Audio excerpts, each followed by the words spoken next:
And actually, Thomas, he was a good disciple too. Go to John 11. John 11, verse 7. This was when Lazarus went to sleep. And the disciples and Yeshua knew that if Yeshua went to Jerusalem, they were going to kill him. This is doubting Thomas that we're going to find out about. Then after this, he said to the tall ones, "Let us go back to Judah." The tall ones said to him, "Rabbi, the Yehudim were but now seeking to stone you, and you are going back there?" That's doubt, right? Yeshua, you know they're going to kill you if you go over there. But you're going? They're questioning what Yeshua is going to do. That's not just Thomas asking that question.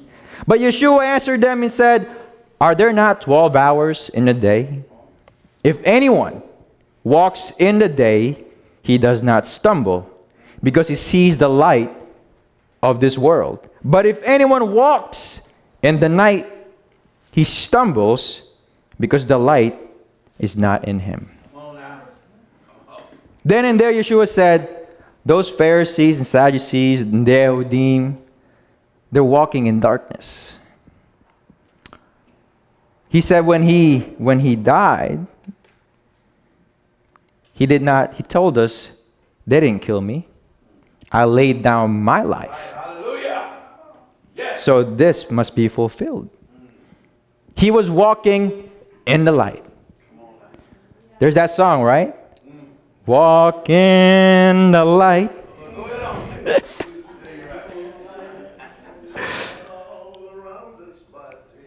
By day and by night.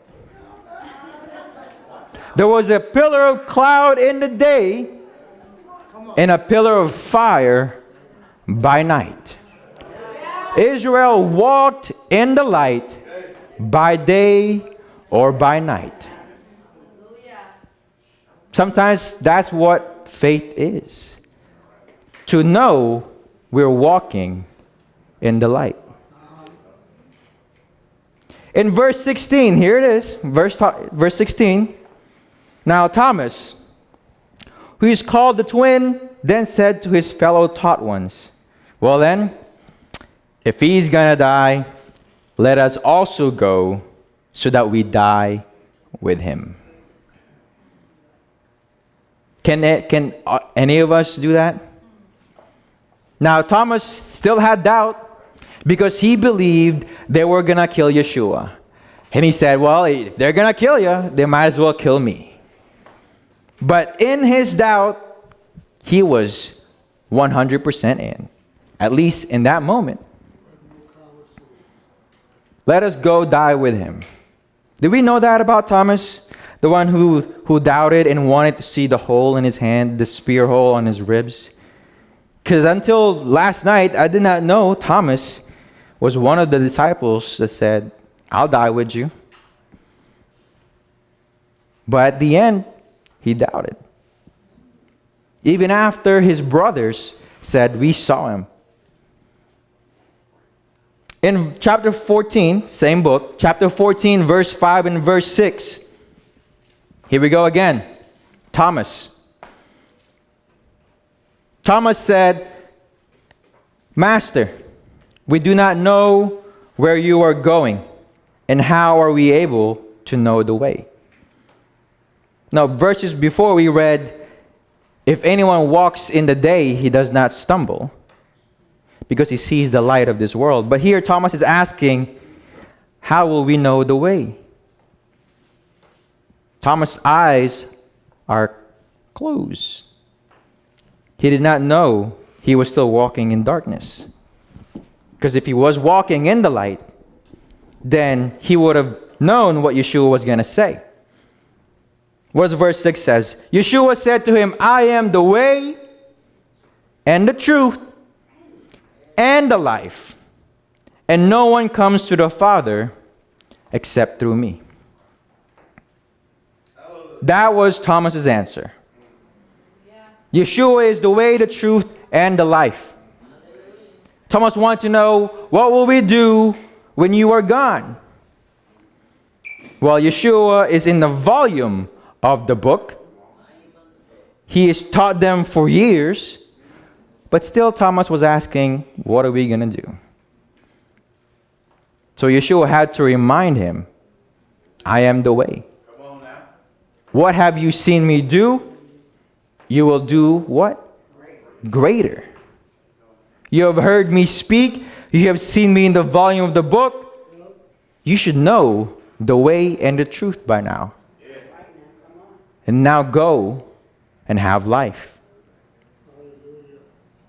Now in Matthew 26, verse 32, we say Thomas had doubt, that some of the disciples had doubt upon his resurrection. But yet still, they went and saw Yeshua resurrected, correct? Because in verse 32, chapter 26, Yeshua says, but after I have been raised, I shall go before you into Galilee. And Kepha answering said to him, even if all stumble in you, I shall never stumble. We know this story. And the 11 taught ones in verse 16. Go to chapter 28, verse 16. Chapter 28, verse 16. And the 11 taught ones went away into Galilee, to the mountain which Yeshua had appointed for them. And when they saw him, they bowed to him. But what? Some doubted. They believed because at the end of the day, they went to Galilee. After they saw Yeshua, what does it say? But some doubted. Doubt is found all throughout Scripture. From the Old to the New. We will see. Right now we were in the New Testament, so-called. But we'll see in the Old Testament, doubt was there. But we look up to the apostles, don't we? Because despite through the doubt, they stood on the faith of Yeshua, even unto death. And that's what we have to do too. To continue striving for that goal of seeing Yeshua on that fateful day. That despite doubt that may come our way, we will stand. Let's go to Job. Job chapter 2, verse 9. Job, we say, was a man who had no sin. He was tried, and then things got a little rocky for Job. But Almighty Yah had faith that Job was going to stand. But in chapter 2, verse 9, when Job has lost all his children, when Job has been afflicted by leprosy, when he has lost all his properties, the one person he has left says to him, do you still hold fast to your integrity? Curse Elohim and die. Job, you're suffering too much. And I want us to remember what Job says here. But he said to her, you speak as one of the foolish women speaks.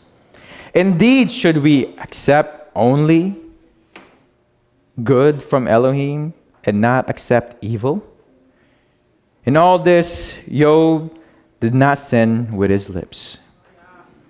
Yes, Job says, should we accept the good only, but not also the bad? Now let's remember that.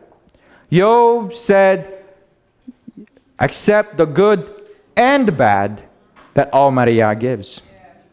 That's if we believe He is in control of our lives.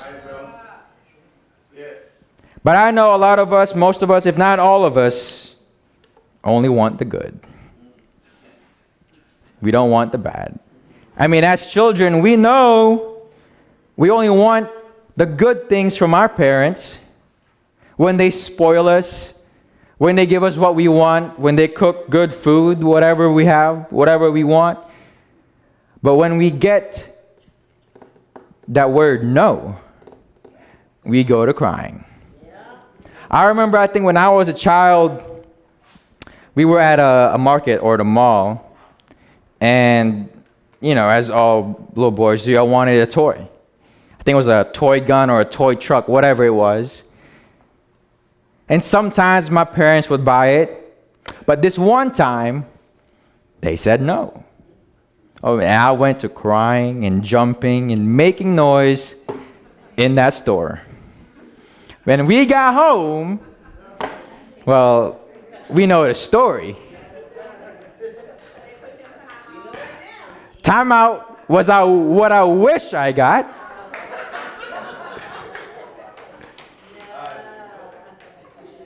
But that wasn't the last time that happened. We know that too. But that's the thing, don't we? We want just the good, but not the bad. But see, in that example, we can say, I deserved it. Correct? But what Job went through, he says, I'll take the good and the bad from Almighty Yah. But let's skip 5 chapters. Let's go to chapter 7, verse 20. Now, this is after a while. Job has not only heard his wife tell him, curse Yahweh and die. Now his friends came and was just looking at him. So all their scrutiny, all their doubting that they have imposed on Job, he caved in. How do I know he caved in? Look what he said. Have I sinned? What have I done to you, O watcher of men? He's talking to Almighty Yah. Why have you set me as your target, so that I am a burden to you? See, maybe in chapter 2, verse 10, when Job said, oh, let's take the good and the bad from Elohim, maybe he was expecting the bad to only last a little while. Maybe he was expecting the bad, oh, I lost my children, I lost my property, and now I'm feeling this. Maybe I'll only be sick for a little while because he's taken a lot from me already. So he said, Almighty Yah gives the good and the bad, I'll take the bad too. But when it was getting a little too long, when he was being worn down, Job started asking, what have I done?